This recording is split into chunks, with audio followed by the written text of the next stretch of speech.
When David and Guillaume got back in touch about making Detroit, I wasn't terribly surprised they decided to make it because the fan response was so intense. So it makes sense that they would choose to do that after the enthusiasm. It was a challenge, and it was just an interesting thing to get my head around how to approach this character now as a different, much older person, and whether or not she had changed. And I'm very happy to say that with Detroit, I've had the opportunity to see Kara grow so much more than I ever expected. You do the housework, the washing, you cook the meals, and you take care of... God damn it, where the fuck's the rat gone now? Alice! Alice! I mean, she starts out essentially how she does in Kara in a very, not robotic, but, you know, android other way. And getting to take this journey where she becomes more and more human as it goes on. You know, and as an actor, that's a wonderful exploration in every way, whether it's how she sits, her posture, how her voice changes, how emotions change, and how much emotion is based on things like empathy and social experience. And so having, you know, as much material as I got with David to have this huge, nuanced arc was really incredible.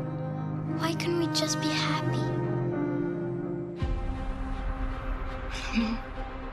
This experience has been quite different than the experiences I've had shooting film or TV or doing theater work.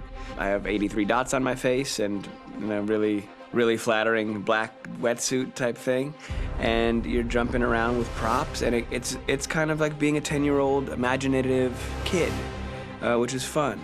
There's 80 cameras around us. It's already lit. So we just shoot and shoot and shoot and shoot and shoot. There's no change of sets, there's no hair and makeup, there's no wardrobe, so we move really fast, and we'll go through about 35 pages in a day. Working in TV or film, we'll probably do 6 pages a day.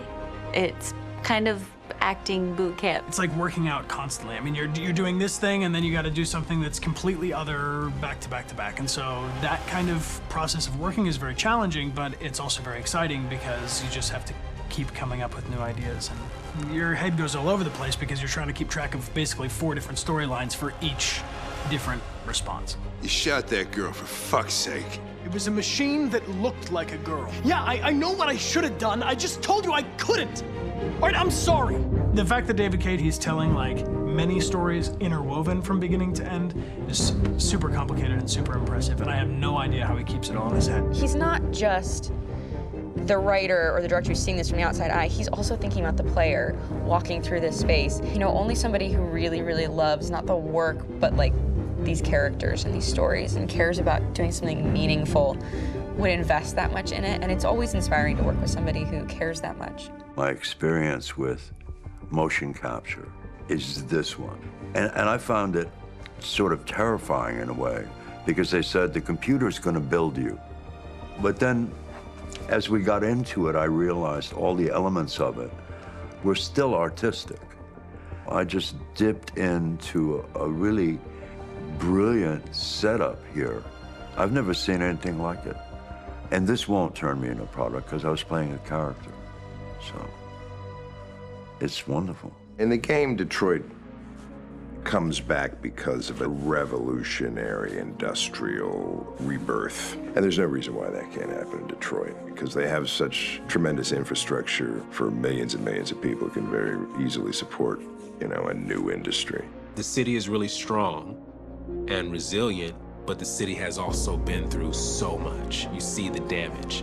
But it takes that time of kind of rebuilding and reinvesting into the city that I think is happening slowly but surely. The potential of Detroit as a city is something that this game does a lot of justice to, because it would be easy to look at Detroit as some place that used to be, and that's not the case. This game provokes a lot of conversation and reflection on our potential near-future engagement with machines. That's what we are to them.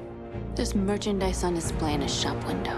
I think that a group that feels marginalized, feels like they deserve and have earned access to themselves and the environment around them, and are trying to figure out a way to articulate how to get freedom. What was I designed to be? Their slave? Their toy?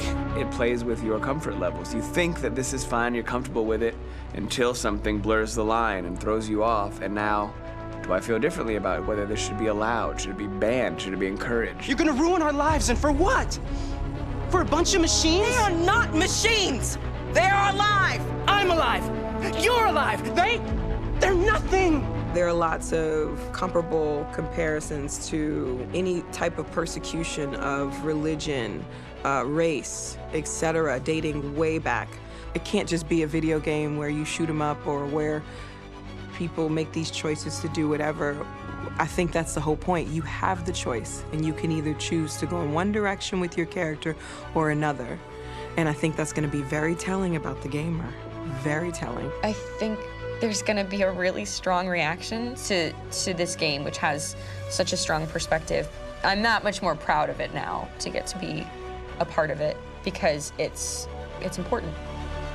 In this game, you're actively building and designing the character through not just what kind of shield does he have or what color hair does she have, but like their temperament and the way they deal with problems. The different endings to this game are so radically different based off maybe seemingly insignificant choices in the moment, but like life, they all add up. And can't play life again, though.